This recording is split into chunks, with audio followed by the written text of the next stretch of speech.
opponents. You guys have some great wide receivers, but you were the name that came up as like the threat to watch for. So what do you do to prepare as a dual weapon, as a blocker, receiver, everything that makes you the biggest threat on the team? Yeah, I would say initially that Coach Sark says that tight end's the second most important position in our offense, and so I just went into every week trying to prepare like it was. Especially when I wasn't in that tight end role, I went into every week preparing like I was. My sophomore, junior year, obviously I was behind a very good and talented JT Sanders at the Panthers now, obviously, and I think I got my way of preparation, my will to prepare like the starter. Just seeing how he went through the whole process, I think I learned a lot from him. Gunnar, how did Cherry Creek and Dave Logan help prepare you to get to this point right now? Yeah, obviously playing at a school like Cherry Creek under a legendary coach like Coach Dave Logan, Coach Betty, obviously really helped me in the blocking game. Playing in an offense really got me ready for college football. I think it was really a pro-style offense that I've played in really since middle school. We used it. We used the same system in middle school going into high school, and then obviously using the pro-style offense in college with Coach Sark, who's to me probably the most brilliant offensive-minded head coach in the country. So I was super lucky to have him in my corner, super lucky to have Coach Banks in my corner. Gunnar, what do you remember in the Cotton Bowl game going against Ohio State's two safeties, but primarily number 8, Lathan Ransom? Yeah, I mean, just the first thing I can say about Ohio State is probably one of the best defenses I've ever played. Just best all-around, best players, best scheme. Obviously having those two guys in the back end to help get everybody organized, everybody lined up. What Lathan can do, obviously in the run game, come and fill. That was the first thing that kind of stuck out to me when we were preparing for him, is just his will to come and fill his gap and lay the boom on you. Really, he wasn't afraid to hit anybody, and it was the same with Caleb Downs. So, we tried our best to prepare for them, but in the end, they were just, I think we got a little bit out-schemed and, just did what we could, but really heck of a player right in the back end. Gunnar, how much have you seen our... You met formally with Dallas Cowboys? I have not met formally with Dallas Cowboys. Are you wanting to? I'll meet with anybody who wants to meet with me, absolutely. But I'm just really enjoying this process. Super cool to be here. Super grateful for the teams that have taken the time to talk to me both formally and informally. Gunnar, how much have you seen Arch grow the 2 years that he's been in Texas, and how prepared is he to take the reins from Quinn? Yeah, to be honest with you, I think he's going to live up to the hype. Absolutely. He's one of my good buddies off the field, and just coming with what he's come through his whole life has been football. So when he really has a chance to open up off the field, I think he turns a lot of people's heads. He's not what a lot of people expect him to be. He's very open if he gets comfortable around you. So on the field, I know he's really fallen into that leadership role as he needs to be. I know a lot of the guys are really pulling for him and super excited to play alongside him. At this time last year, people were wondering, who was going to step in for JT Sanders, and of course you come in and have the big year. Now people are kind of wondering the same thing about who's next up at tight end. Can you tell us what you think about Jordan Washington, Spencer Shannon, Will Randall, those guys, and kind of who's next at tight end? Yeah, I've talked to a lot of them. I really just think the process at the University of Texas is second to none. The development phase of it, Coach Sark knows how to develop players. I think I'm a walking example of that. There's other guys that are walking examples of that. Baron Sorrell, Alfred Collins, guys that waited their turn, and then as soon as they were put in the moment, obviously shine. But I think something that Coach Sark does very well is have trust in his players, and then allows his players to have trust in him.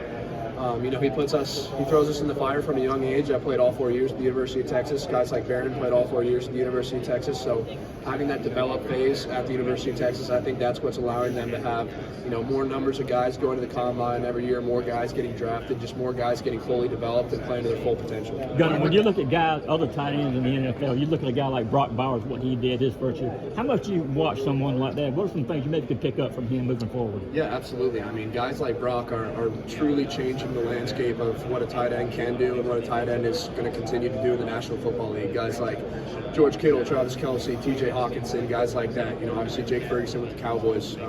I try to take a lot of things from each one of those guys' games.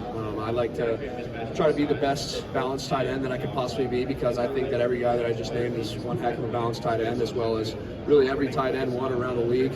Most tight end twos, I think they can do a little bit of everything well. Do you see yourself doing some of the similar things as Brock on the next level? Yeah, absolutely. I would love to take some things from Brock's game. Obviously, winning the Mackey multiple years, and having his historic run at Georgia, and then obviously what he did last season with the Raiders. Obviously that's a perfect world situation for any great tight end coming out of this class. But I've been in this role before. I've been going into a year where it might be my time to shine, might not.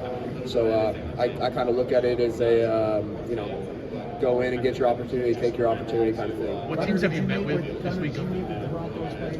I did. I formally met with Denver, yes, sir. How was that like for you? Did you grow up a Broncos fan? I did, yeah. I did grow up a Broncos fan. Obviously, I was, 20-minute drive from downtown Denver. Grew up going to a lot of games. Grew up going to Dove Valley for some, camp practices. So it was definitely a dream come true. But I would say that every team that I met with formally, the chemistry was absolutely there, and I felt super comfortable from the jump.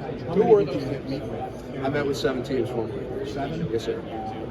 Did you meet with Houston? Do you know? I met with Los Angeles Rams, the Denver Broncos, Philadelphia Eagles, Cincinnati Bengals, Tampa Bay Buccaneers, Chicago Bears, and the New York Jets. Do you plan on doing all your drills? Are you going to hold any off for pro day? Yeah, I plan on doing mostly everything. I'll see how I feel, kind of when the workout comes, when it comes time, but very comfortable with what I'm putting up in the preparation aspect. I think one of the reasons I went and trained in Nashville with Jeremy Holt was, my agent represents a lot of these, big-time NFL guys, and they've all gone through the same process down in Nashville. The reason I went down to Nashville wasn't, obviously to run a perfect 40. It wasn't to run a perfect broad. It wasn't, obviously to run a perfect 3-cone. It was to really learn the tight end position. And we had mentors down there like Jordan Matthews, who's with the Carolina Panthers, who's going into his 12th year in the National Football League, and he's taught me and the rest of us some great techniques on the recovery aspect, how to keep your body going, because ultimately your best ability is your availability, especially in a league like the National Football League. So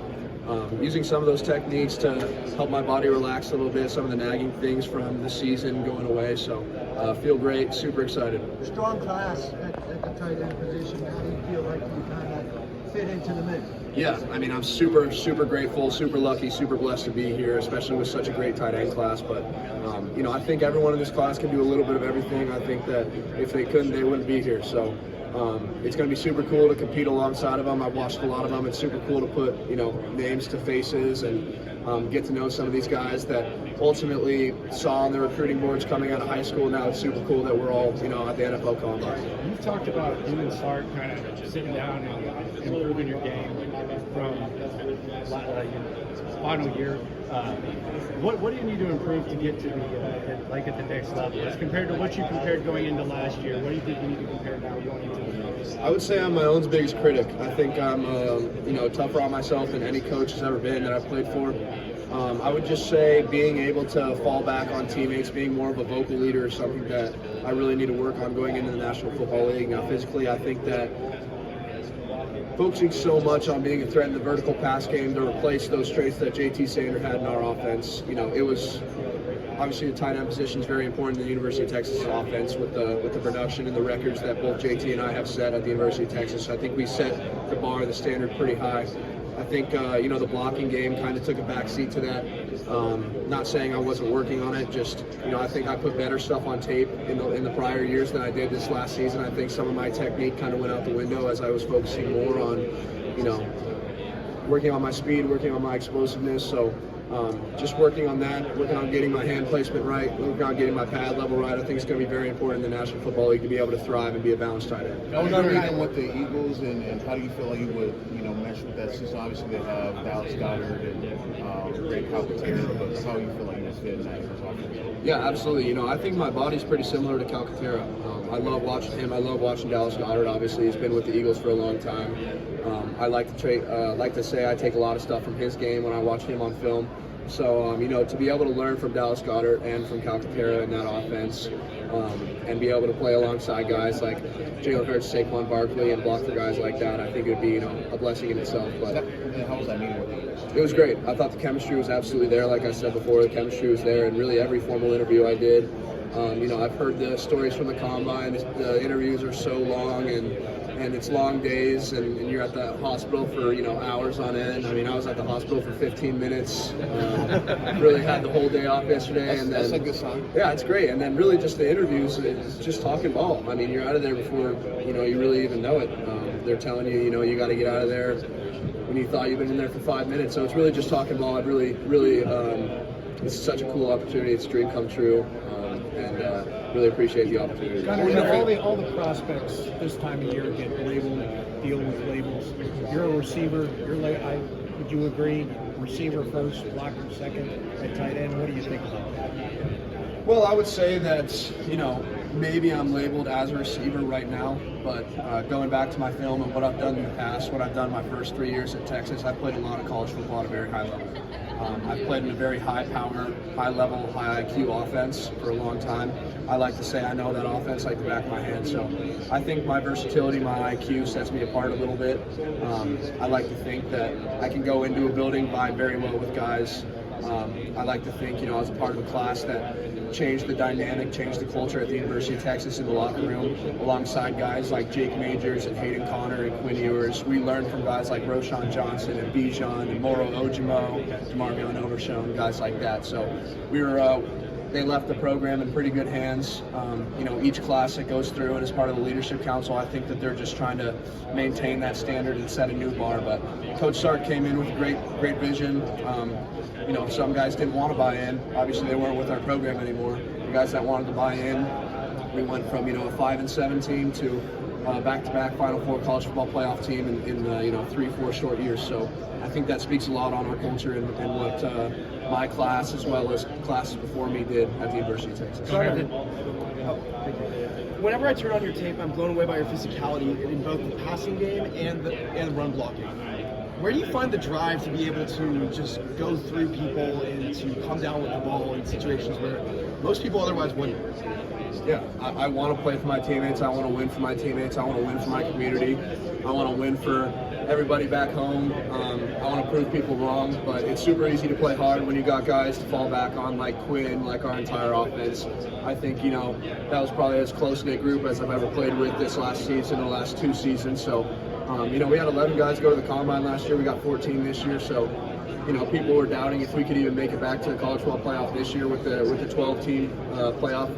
But, obviously we continue to prove people wrong at the University of Texas, and I believe that they're going to be in great hands. But going back to your question, it's just super easy to play for guys like Quinn, who are fighting through injury all year, and Jaden Blue, who runs his butt off and, had to step into a running back one role when Sed went down to fall camp, and guys who stepped right in and became, mentors and leaders for young guys like Matt Golden and Isaiah Bond. So, I think when you got a lot of guys like that truly buy in, it's really easy to play for guys like that in your offense. Gunnar, the team that chooses to draft Quinn, what are they getting in him? Excuse me? The team that chooses to draft Quinn, what is that team getting in Quinn? Locker room guy, one, not to mention one damn good football quarterback. Can make the throws, obviously when he's healthy, can run the ball. Can run the ball when he's not healthy, obviously with that big pickup at A&M. Pocket presence, but really just one of the things, and I've told every team this, one of the things that I really respect most about Quinn is his ability to be level-headed through all the crap that he goes through, on the field and off the field. Goes through a lot of hate in the media, I would say. We're not blind to that. Obviously we try to stay away from that, but creeps up on us every now and then, and just his ability to come in every day with the same level-headed, same killer instincts, same want to win. I think that's one of the things I respect most about Quinn. That's one of the things the NFL teams are going to love about Quinn. And Gunnar, what did you learn from Dave Logan at Cherry Creek, and what would it mean to return to the Broncos, or to maybe play for the Broncos? Yeah, growing up as a Colorado kid, obviously I said this before. I took that trip down I-25 or up I-25 down to, it was Invesco, then Sports Authority, so it's had a couple of names, but it was kind of, it always lingers in the back of my mind. That was the dream back in the day. It's obviously shifted a little bit just to get to the National Football League, play in the National Football League, thrive in the National Football League, but, I think it goes pretty unnoticed that Coach Logan's way that he develops players and he knows what's best for guys. He was asking me what my weight was when I was a freshman, so I think he always kind of had a plan that I was going to have my hand in the dirt at some point. I made the switch only a few weeks before my before my junior year of high school. Put my hand in the dirt for the first time. The guy who was playing tight end at the time was George Fitzpatrick. He was an All-American tackle. They moved him one gap in, moved me one gap in, put my hand in the dirt, and we became the 2 most highly recruited kids in the history of Cherry Creek. So Coach Logan, Coach Betty, they know what they're doing, and one piece of advice I would give to anyone looking to transfer into a school in Colorado, Cherry Creek's your best bet. Gunnar, what part of your like the meeting with the Broncos, and who'd you talk to? Yeah, it was a dream come true. Obviously, I talked to Coach Sean Payton, GM George Payton, a lot of guys like that. Would never envision myself being that close and talking to them just about football. But it goes back to just dream big, because if you work at it, if you want to achieve it, if you're bold enough to say it, then you're bold enough to do it. So from a young age, I told people that I wanted to play in the National Football League.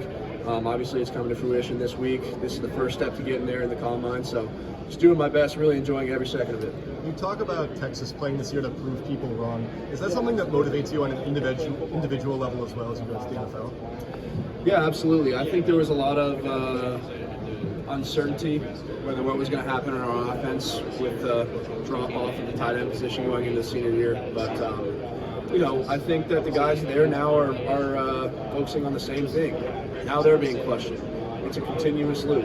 When Cade Brewer left and Jared Wiley transferred, now you got two young guys that they don't know if they can even play the tight end position. They were recruited under Coach Sark or Coach Banks at the University of Texas. We signed under Coach Tom Herman. So there was uncertainty. JT went out and set a record. 2 years later, I go out and set a new record. So each year it's been a new standard set for the University of Texas tight end room, and I think it's going to continue to thrive. Obviously, the young guys that have just got there, Jordan Washington, Spencer Shannon, they're going to thrive in that offense. I'm super excited to see what they do. Gunnar, what part to your throws across the middle? Can you just speak to your mentality of kind of what you're going through as you're going up to those standards? Yeah, I mean, if Quinn trusts me enough to throw the ball, I'm going to do whatever I can to make the catch. The A&M throw across the middle. Quinn and I had great chemistry. I told him, when in doubt, just throw the ball up. I'm 6'5", I'll go get it for you.